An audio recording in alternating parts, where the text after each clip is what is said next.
Salah tanggapan terhadap mana-mana produk memang perlulah diperbetulkan tau. Kalau dibiarkan ya, salah tanggapan ini akan menghalang pengguna untuk mendapatkan maklumat yang betul serta menggunakan produk dengan betul. Saya ni memang kalau boleh kita kena betulkanlah informasi mana yang betul ya. Kalau saya salah pun kita kena betulkan juga ya. Memang ada mitos yang banyak ya berlega tentang sunscreen di luar sana.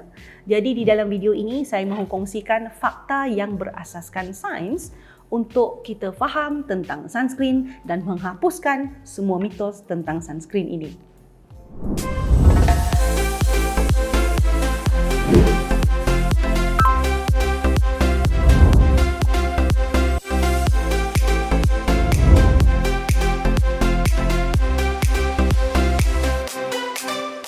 Hai Glowy Girls, hai Glowy Guys. Ada banyak mitos tentang sunscreen, tidak dinafikan, dan saya mahu menjawab 6 mitos yang terpilih untuk dijawab tentang sunscreen di dalam video ini. Kita mulakan dengan mitos yang pertama ya. Mitos pertama adalah kulit gelap tak perlu pakai sunscreen. Ya, pernah dengar? Ya. Kulit yang lebih gelap mempunyai kandungan melanin yang lebih tinggi. Memang benar, dan ini memberikan sedikit perlindungan terhadap sinar UV kepada orang yang berkulit gelap lah. Ya, satu kajian telah dijalankan untuk mengkaji hubungan antara kandungan melanin dan kerosakan DNA yang disebabkan oleh pendedahan sinar UV dalam kulit manusia yang normal. Kajian ini melibatkan pelbagai kumpulan kaum dan etnik yang berbeza ya, skin phototype yang berbeza, tahap sensitivity terhadap sinar UV pun dipilih tu berbeza juga. So kulit dibiopsi, diambil kulit tu sebelum dibuat kajian, kemudian selepas 7 minit, 1 hari, 1 minggu didedahkan kepada sinar UV, dibiopsi sekali lagi ya. Keputusan menunjukkan kulit dari semua kumpulan mengalami kerosakan DNA yang ketara dan berlaku peningkatan kandungan melanin dan jumlah kerosakan DNA. So ini menunjukkan tak ada jenis kulit yang benar-benar tahan sinar UV, termasuklah kulit yang gelap. Kulit gelap pun boleh rosak jugalah maksud dia. So mitos ini terbatal. Kulit gelap ke, cerah ke, apa tona sekalipun, pakai sunscreen anda di siang hari. Mitos kedua, sunscreen menghalang keperluan vitamin D harian ya. Sinar UVB memang diperlukan untuk menukar 7-dehydrocholesterol dalam kulit kita kepada pre-vitamin D3. So, jadi ada kebimbangan bahawa penggunaan sunscreen ni boleh menghalang sinar UV dan boleh menghalang tindak balas penukaran ini tadi daripada berlaku, lalu menyebabkan kekurangan vitamin D. So, ada golongan yang rasa macam kalau kita pakai sunscreen, vitamin D tak terhasil lah kan? Kajian menunjukkan bahawa individu yang menggunakan sunscreen dengan SPF 15 pada ketebalan yang disyorkan iaitu 2 mg setiap sentimeter square tidak alami sunburn tetapi masih menunjukkan peningkatan yang ketara dalam paras vitamin D yang dihasilkan oleh kulit dia. So ini membuktikan penggunaan pelindung matahari sunscreen yang optimum tidak menghalang penghasilan vitamin D yang mencukupi. Mitos ketiga, kalau hari mendung tak perlu pakai sunscreen. Tengok mendung je tak panas ke tak pakai sunscreen. Salah ya. Awan tidak menghalang sinar UV ya seperti yang disangkakan oleh ramai orang. Ya, awan tak menghalang sinar UV. Menurut Pertubuhan Kesihatan Sedunia, sehingga 80% daripada sinar UV masih boleh menembusi awan. So walaupun pada hari mendung, penting untuk anda terus pakai pelindung suria. Asalkan siang hari pakailah ya.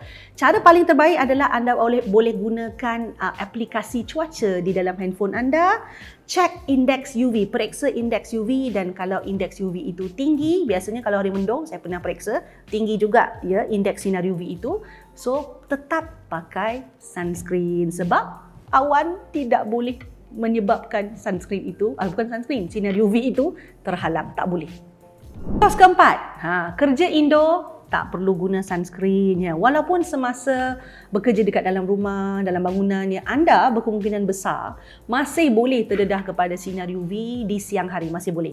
Kaca pada tingkap bangunan komersial, kaca pada tingkap bangunan yang kediaman ya, tempat tinggal kita tu biasanya boleh menghalang sinar UVB tapi bukan sinar UVA ya. Bergantung kepada jenis kaca ya, yang juga ketebalan kaca tersebut, sekitar 0.1 sehingga 72% sinar UV masih boleh masuk ke dalam bangunan sebenarnya. Ini kisah benar. So UVA tetap bahaya dan malahan sangat bahaya, boleh masuk ataupun tembus sehingga ke dalam dermis ya. Ada laporan menunjukkan bahawa seorang pemandu lori, dia pandu lori, duduk dalam lori ya, mengalami photo damage actinic keratosis, non-melanoma skin cancer dan melanoma in situ pada sebelah wajahnya yang terdedah kepada sinar UV hanya kerana dia terdedah tu, cahaya tu masuk daripada tingkap lori dia, tingkap kenderaannya. So sinar UVA ni adalah sinar yang bertanggungjawab menyebabkan penuaan peramatang dan kerosakan kulit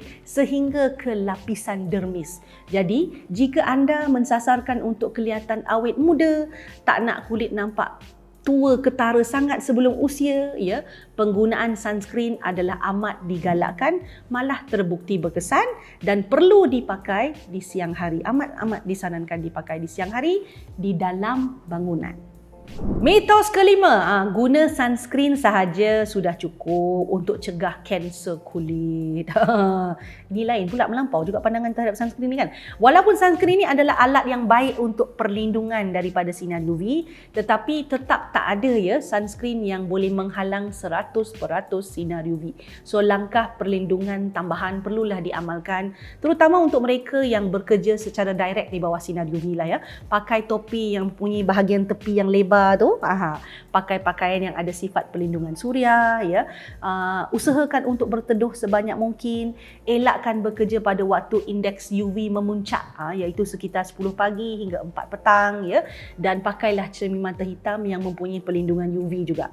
Selain pendedahan kepada sinar UV, anda kena faham yang faktor risiko untuk dapat kanser kulit ni ada banyak. Dia boleh jadi ada immunosuppression jenis kulit, sejarah keluarga, genetik. So taklah disebabkan matahari semata-mata ya, ada banyak faktor-faktor yang lain dan malahan kanser kulit dia tak hanya berlaku pada kawasan yang terdedah pada matahari, dia juga boleh berlaku pada kawasan yang tidak terdedah kepada sinar matahari juga. So take extra precautions ya, additional kita panggil perlindungan itu sangatlah diperlukan. Mitos ke-6, ini mitos popular. Memang mitos ni popular sangat-sangat, ramai orang fikir macam ni ya. Iaitu kalau dah pakai produk solekan yang sudah berlabel SPF dan PA, iaitu ada perlindungan suria, tak perlu lagi guna sunscreen. Okey, baik. Dia begini, banyak pelembap dan produk solekan sekarang ini diformulasikan dengan UV filter ataupun bahan penapis suria. So produk begini biasanya mempunyai kadar perlindungan pada tahap SPF 15 atau SPF 20, jarang tinggi tapi ada, dan biasanya dia di bawah lah paras yang disyorkan, iaitu bawah SPF 30.